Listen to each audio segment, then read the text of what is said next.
شيئا وإن كان مثقال حبة من خردل أتينا بها وكفى بنا حاسبين۔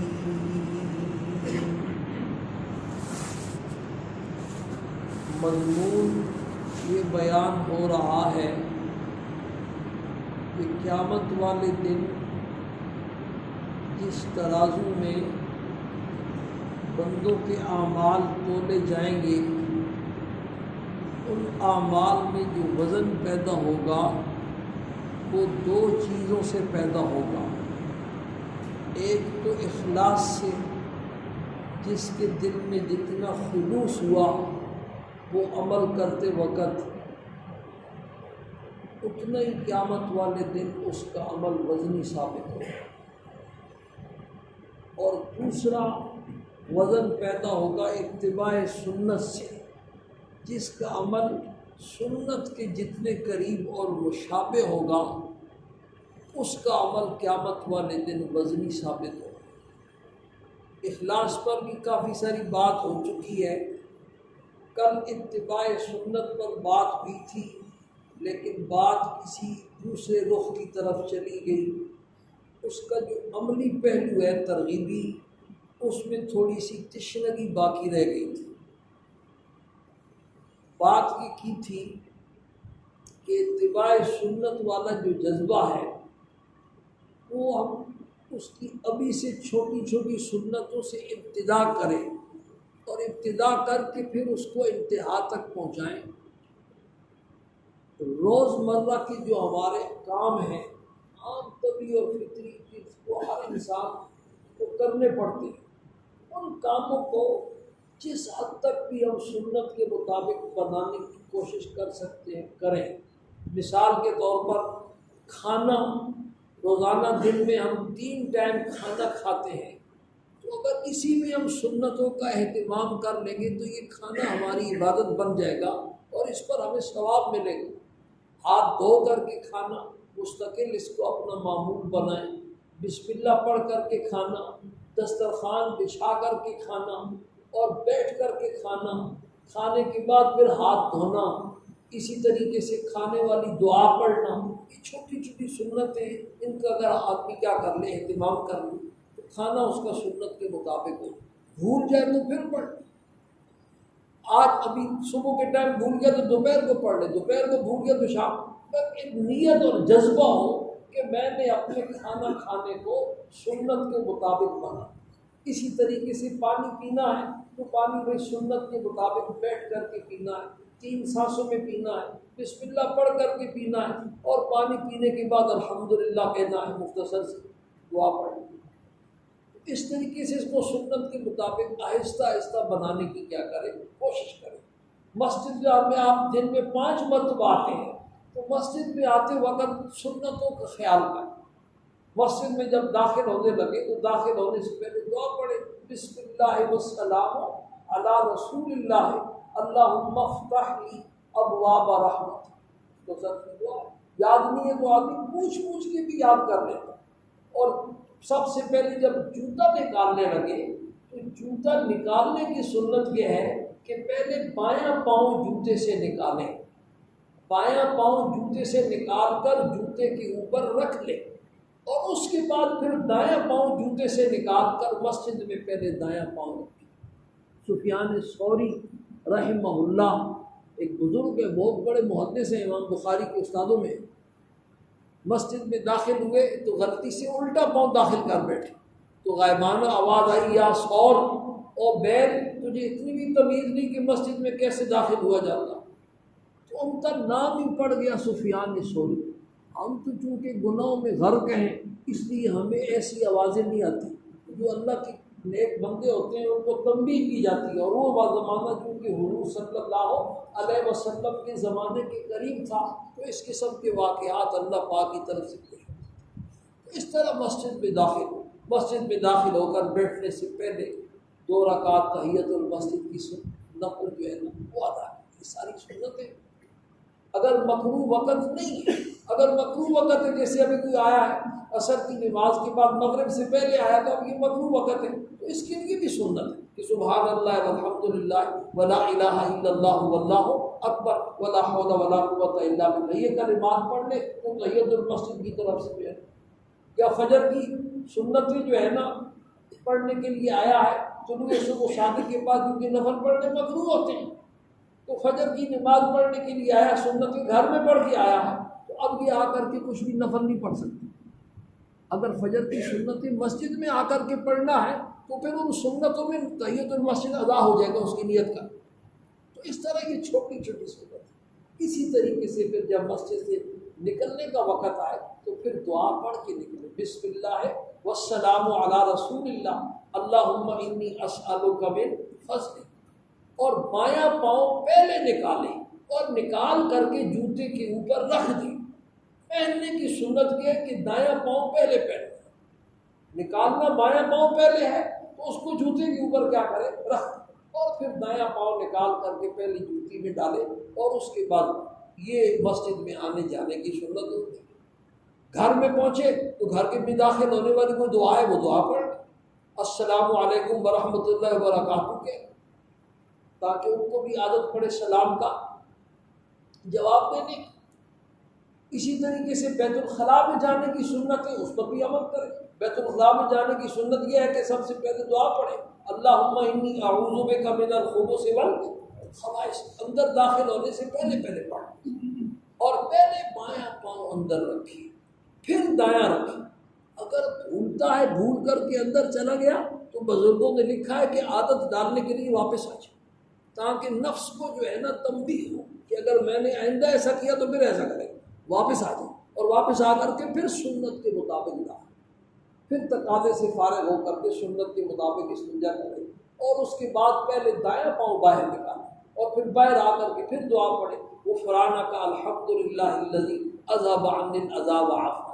یہ چھوٹی چھوٹی دعائیں ہیں، اگر یاد نہ ہوں تو پوچھ کے یاد کر لیں، یا دعاؤں کی کتابیں ملتی ہیں ان میں سے روزانہ ایک دعا، ہفتے میں بھی ایک دعا یاد ہو جائے تو بندے نے قدم تو اٹھا لیا، انشاءاللہ ایک وقت آئے گا کہ اس کی پوری زندگی سنت کے مطابق ہو جائے۔ سونا ہے بھائی، تو سونے کا مسنون طریقہ کیا ہے کہ سر، اب قبلہ ہمارا ادھر ہے تو سر ادھر ہو، پاؤں ادھر ہو، اور دائیں کروٹ کے اوپر اس طریقے سے سوئے شروع میں کہ اس کے پورے جسم کا رخ بیت اللہ کی طرف۔ اب کبھی کبھار سفر میں ہے، ایسی جگہ ہے کہ وہاں سنت کے مطابق سونا ممکن نہیں ہے، تو وہ ایک مجبوری کی صورت میں بس میں ہے، ٹرین میں ہے، یا کسی کے گھر میں ہے۔ لیکن ایک آدمی ایسا ہے کہ اس کے گھر کے اندر بستر ہی سارا خلاف سنت لگا ہوا ہے، خود بھی خلاف سنت سو رہا ہے، بیوی بھی خلاف سنت سو رہی ہے، بچوں کو بھی اس کا اہتمام نہیں ہے، مستقل ایک سنت چھوٹ رہی ہے اس کے گھر میں، تو یہ بہت بڑی خطرے والی بات ہے۔ تو اس کی فکر کریں تاکہ سونا جو ہے نا ہمارا سنت کے مطابق ہو، باوضو ہو کر کے سونے کی کوشش کریں۔ اگر وضو کرنا ممکن نہیں ہے تو کوئی پتھر وغیرہ، اینٹ وغیرہ، یہ جو پختہ اینٹ ہے نا، اس پر بھی تیمم ہو جاتا ہے، یہ پکی ہوئی گھر میں ہونی چاہیے، اس پر سونے سے پہلے تیمم کر لیں، تو یہ اس کا تلافی ہو جائے گی کچھ نہ کچھ۔ پھر وہ سونے والی جو دعا ہے، اللہم باسمک اموت واحیا، کتنی پیاری دعا ہے، اللہم باسمک اموت واحیا رب قنی عذابک یوم تبعث عبادک، اے میرے رب جس دن تو اپنے سارے بندوں کو قبروں سے اٹھائے گا اس دن مجھے عذاب سے بچا لے۔ یہ دعا ہے، یہ دعا پڑھ کے سو۔ پھر سوتے وقت جو ہے نا آنکھوں نے تب بھی اللہ اکبر سبحان اللہ الحمدللہ، اس کے بعد جب اٹھے تو اٹھ کر کے الحمدللہ الذی احیانا بعد ما اماتنا والیہ النشور، اور ایسے ہاتھوں سے آنکھوں کو بندنا یہ بھی سنت ہے۔ حضرت عبداللہ ابن عباس رضی اللہ تعالی عنہما آپ کے چچا زاد بھائی تھے، بچے تھے، ان کے دل میں خیال آیا کہ دن کو آپ جو کچھ کرتے ہیں وہ تو ہم دیکھتے رہتے ہیں، لیکن رات کو کیا کرتے ہیں وہ بھی دیکھنا چاہیے کہ آپ رات کو کیسے اٹھتے ہیں، کیسے سوتے ہیں، کیسے عبادت کرتے ہیں۔ تو ان کی خالہ جو تھی حضرت ام المومنین میمونہ رضی اللہ تعالی عنہا، یہ حضور صلی اللہ علیہ وسلم کی زوجہ مطہرہ تھی، ان سے درخواست کی کہ خالہ جان آج رات میں نے تمہارے گھر میں تمہارا مہمان بننا ہے، تمہارے گھر میں سونا۔ اور صرف اس نیت سے کہ دیکھوں حضور صلی اللہ علیہ وسلم رات کو کیا کرتے، تو رات کو وہ کہتے ہیں میں سویا، آپ صلی اللہ علیہ وسلم تشریف لائے، کچھ نماز پڑھی اور پھر آ کر کے لیٹ گئے، اور پھر رات کے آخری حصے میں آپ اٹھ کر کے ایسے آنکھوں کو ملا جیسے سونے والا ملتا ہے۔ اس کے بعد سورہ آل عمران کی وہ آخری آیات ہیں، ان فی خلق السماوات والارض واختلاف اللیل، یہ تخلف المیعاد تک پڑھی، اور اس کے بعد پھر آپ نے وضو کیا، وضو کرنے کے بعد نوافل شروع کر دیے۔ میں نے بھی اسی طرح کیا جیسے آپ، میں بھی اٹھا، آنکھیں ملی اور سورہ آل عمران کی وہ آیات مجھے یاد تھی، میں نے وہ پڑھی، پھر میں نے وضو کیا، اور وضو کر کے آپ صلی اللہ علیہ وسلم کی ابتدا میں آپ کے بائیں جانب کھڑا ہو گیا، آپ نے مجھے کان سے پکڑ کے دائیں جانب کھڑا کر دیا، مسئلہ بتلا دیا کہ ایک امام اور ایک مقتدی ہو تو مقتدی کو امام کے دائیں جانب کیا ہونا چاہیے، اس طریقے سے اتباع سنت۔ حضرت عبداللہ ابن عمر رضی اللہ تعالیٰ عنہ کے بارے میں آتا ہے،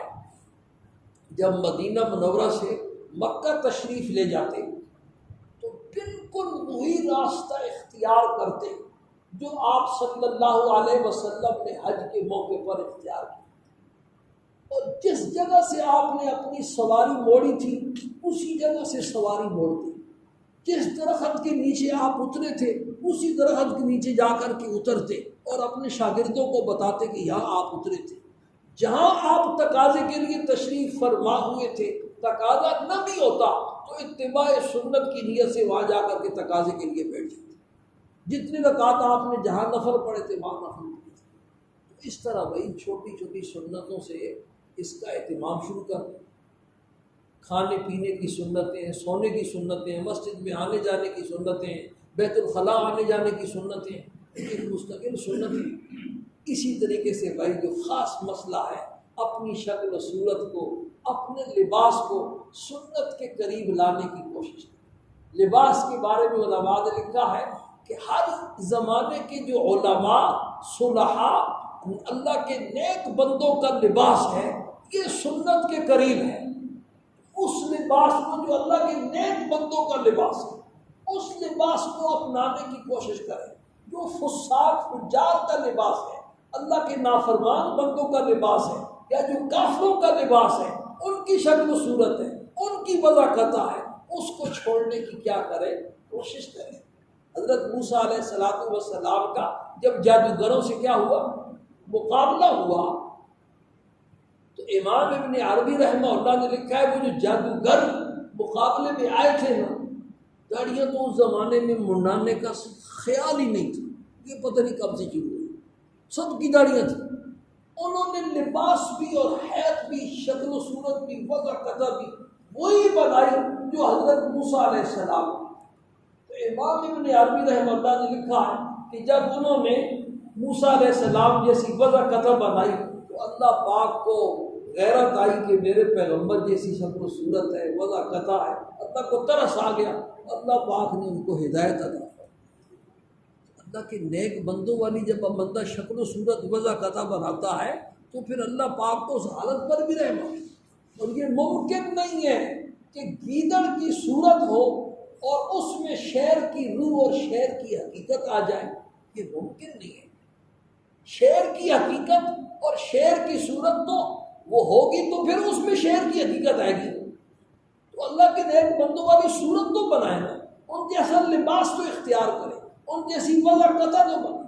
تو وہ سنت کے زیادہ کیا ہوگا، قریب ہوگا، تب جا کر کے بھائی یہ اتباع سنت والی بات نصیب ہوگی۔